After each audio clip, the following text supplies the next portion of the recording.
Good afternoon, my people. How are you? How you doing? Hope your day is going on well. Today's gist is about Oni of Ife blow very angry on Mariam because she appeared in Abuja. So gist tèmi nìyẹn o.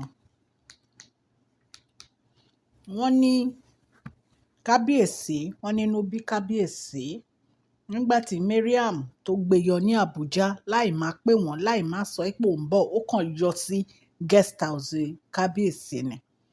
Ẹ̀yin èèyàn lé ẹ jókòó ká máa gbọ́ gist tèmi lọ. If today is your first time on my channel, please can you go straight and press that notification bell so that whenever I post any gist you can get it. And to my old subscribers, I say thank you. God bless you. Òkè lọ́wọ́ yín á máa lọ, ọwọ́ yín ò ní lọ ìsàlẹ̀ láéláé. Èmi ọmọ yín ni Mashola. I normally speak Yoruba on my channel and sometimes English. Please, for the new subscribers, please make sure you press that notification bell. You see that notification bell is very important so that whenever I post any gist, you can get it. Thank you so much. God bless you all. Wọ́n ní Mariam gbé yọ l'Abuja o láì sọ fún kábíyèsí páwọn ń gbọ́ o. Ẹ máa gbà wá lọ́wọ́ Mariam o. Ẹ máa gbà wá lọ́wọ́ Mariam o. Ẹ jẹ́ ká máa gbọ́ gist tèmi lọ. Bí a ṣe gbọ́ gist yìí, wọ́n ní Mariam wọ́n ló lọ sí Abuja láì má sọ fún kábíyèsí. Wọ́n ló trace kábíyèsí bá ṣe gbọ́ exactly ẹ̀yìn ẹ̀sọ́ bá ṣe gbọ́. Wọ́n ló trace kábíyèsí lọ sí Abuja. Wọ́n ní kò sọ fún kábíyèsí. Bóyá ó fáwọn èèyàn ṣọ́ kábíyèsí ni láti mọ club house wọn ni o, I don't know. Wọ́n ló kàn gbé yọ síbẹ̀ ni. Ṣó ti yé yín? Wọ́n ní kábíyèsí dẹ̀ lọ síbẹ̀ láti lọ rí Queen Naomi ni, láti ní one-on-one pẹ̀lú Queen Naomi pẹ̀lú gbogbo nǹkan tó ń ṣẹlẹ̀. Ṣó ti yé yín? Bí àwọn olórí ṣe máa move lọ sí ilé tí kábíyèsí rà fún wọn. So wọ́n ní kábíyèsí ìpè lọ́ọ̀jì wọn tó wà l'Abuja ní Asokoro, ibẹ̀ ni wọ́n wà. So anytime tó ń bá ti lọ sí Abuja, ibẹ̀ ni wọ́n máa ń dé sí. Ẹ dẹ̀ rántí pé kábíyèsí ralé fún Tadéníkáwò l'Abuja. Wọ́n ní pé partially Queen Naomi náà wà ńbẹ̀. Ṣó ti yé yín? Wọ́n máa ń lọ tó ń bá ti dé sí Abuja, wọ́n máa ń dé síbẹ̀. So wọ́n ní bí kábíyèsí ṣe dé Abuja, wọ́n ní wọ́n lọ sí Asokoro ní ibi lọ́ọ̀jì wọn o. Ipe wọ́n wá ń dúró de Queen Naomi. Ipe wọ́n expect Queen Naomi kí Queen Naomi wá bá wọn bẹ̀. So wọ́n ní bí kábíyèsí ṣe dé lọ́ọ̀jì wọn, wọ́n ní bí olórí Mariam, mo ti ẹ̀ ń pè ẹ́ olórí kìíní. Bí Mariam bó ṣe dé nìyẹn o. Tó gbé yọ bí jìgá.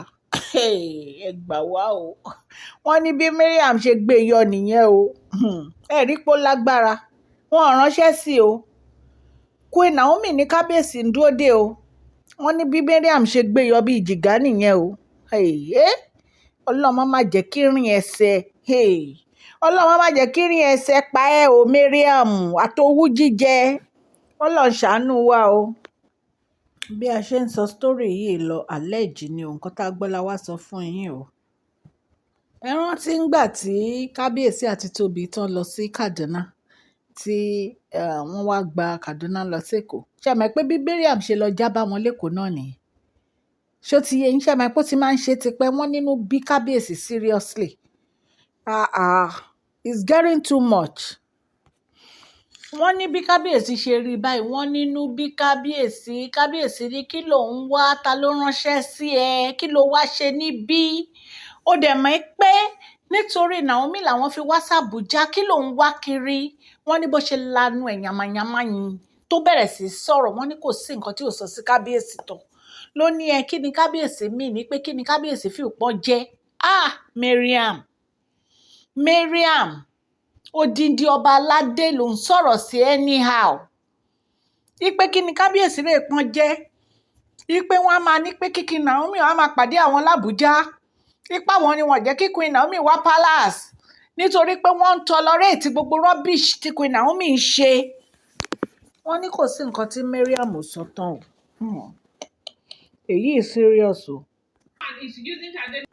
Wọ́n ní pé ó sọ pé ṣé nítorí Queen Naomi ní kábíyèsí fi wá sàbújá ipò ó máa lo orúkọ Tadéníkáwò láti wá máa fi rí kábíyèsí ipe ṣé nítorí Tadéníkáwò ní kábíyèsí fi wá sàbújá ni àbí nítorí Queen Naomi àrò nǹkan wọ́n ló ní ṣé torí Tadéníkáwò ní kábíyèsí fi wá sàbújá ni àbí nítorí Queen Naomi wípé kábíyèsí ló ń tolerate gbogbo rubbish tí Queen Naomi ń ṣe ipò máa ga Queen Naomi gàrà ipò máa ga kábíyèsí gàràgàrà wípé ó ti mú kábíyèsí a máa ṣe bó ṣe wù ú wọ́n ní kò sí nǹkan tí ò sọ tán o wọ́n nínú bí kábíyèsí gan-an wọ́n ní kábíyèsí wà so angry tó nǹkan tí Mariam náwó ta ní ká mú wá fún yín nìyẹn o bó ṣe lọ sí Abuja nìyẹn tó lọ da gbogbo plans kábíyèsí rú ẹ̀rí pó lágbára kábíyèsí èmi ò mọ nǹkan tó dé tó yẹ pé ń dákẹ́ lórí ọ̀rọ̀ obìnrin yìí honestly ṣé bẹ́ẹ̀ sọ pé lọ́ọ̀yà ti fún un ní divorce paper ni kí ló wá ṣẹlẹ̀ tí ò lọ ẹ̀yin náà dẹ̀ ń dákẹ́ anyway bàbá kábíyèsí wọ́n ti ń gbègbèsè so ọlọ́run elédùnmarè á bá wa yanjú gbogbo ọ̀rọ̀ yìí ò mọ̀ mọ́ pé ṣọ́kà ló máa jẹ́ fún ẹ Mariam ṣọ́kà ló máa jẹ́ fún ẹ ẹ̀yin èèyàn lé ọlọ́run á wà pẹ̀lú yín o ọlọ́run á dúró tì yín o ẹ subscribe ẹ like ẹ share o Mashola Gist TV ni o ọmọ yín God bless you all.